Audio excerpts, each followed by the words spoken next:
Todd McShay's mock draft 4.0 is out. He has Auburn defensive tackle Derrick Brown going 7th overall to the Panthers. They call this man at 6'5", 326 pounds, Baby Barack. I don't think there's anything baby about him. He is unbelievable, ladies and gentlemen, an absolute force against both the run and the pass. He's among the top 5 ranked defensive tackles in tackles behind the line and pressure percentage. And he also plugs up the middle, as Auburn allowed just 3.5 yards per rush up the gut last season. So for more on what to expect out of Derrick Brown in the next level, we are delighted to be joined on NFL Live by Derrick Brown. Derrick, thanks for being with us. Todd McShay's latest draft has you going 7th overall to the Carolina Panthers, the first defensive tackle off the board. Are you good with that? Yeah, I mean, I'm pretty good with that. Well, listen, I've heard comps for you in the draft compared to Ndamukong Suh, who went 2nd overall to Detroit in 2010. Make the pitch then for Washington to say, maybe we should take Derrick Brown at number 2.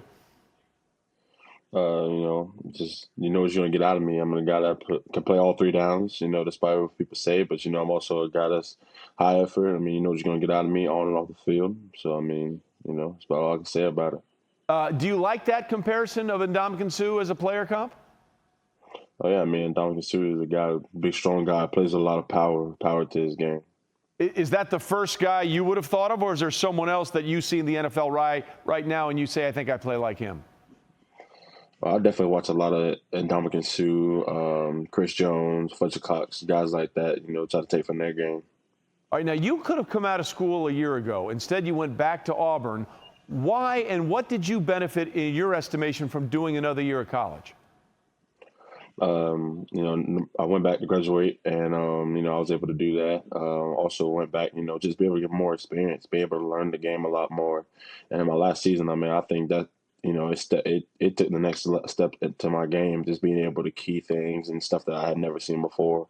And going forward in my college career, it was easier for me to do that my senior year, to be able to, finish out my classes and have less classes and be able to just kind of sit around the other day and watch film.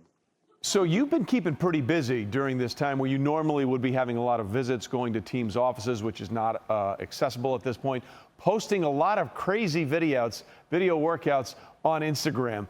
Is there a message you're trying to send when you put all these videos out there? Just kind of one of those things where, it's something that I'm still working. It's a bad situation right now that's going on. It's affecting a lot of folks, and, my prayers are with them. But, my family and me see that it's beneficial for me to keep working, so that's what I'm going to keep doing. All right, now we mentioned one of your nicknames is Baby Barack because you have a big interest in politics and being a lobbyist. Tell us what about that world of politics and lobbying is really appealing to you?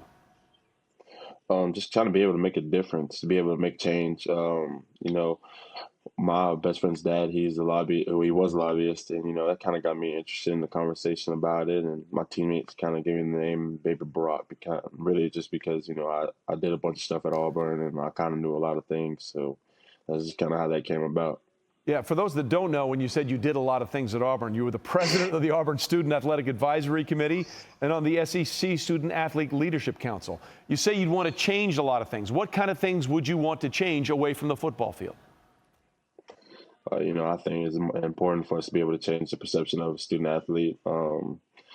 Just also a lot of people, I see in a lot of situations that guys get done playing football in college, and, the NFL may not be the next journey for them.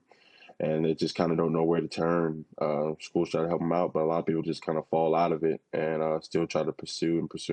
And at the end of the day, they end up being short-come because they never decided to take the decision and be able to step up and do certain things. So, that's just kind of what I try to do, be able to put those two pieces together and be able to, connect that back to the student athletes and change the narrative of being a student athlete. Well, obviously, Auburn had a great defensive line. Yourself and Marlon Davidson are both going to go very high in the draft.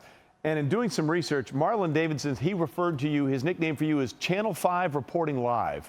Why did he give you that nickname?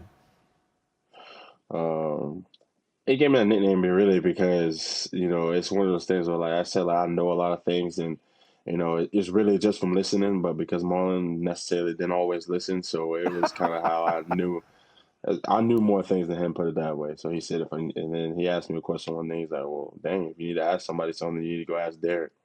So essentially, A, you were being a good teammate, and B, this was your way of checking Marlon a little bit, correct? Yeah. That makes all the sense in the world. Hey, listen, we appreciate the time, and I'm sure we'll talk to you very soon, and we look forward to seeing what happens with you on draft weekend, okay? Thank you. I appreciate it.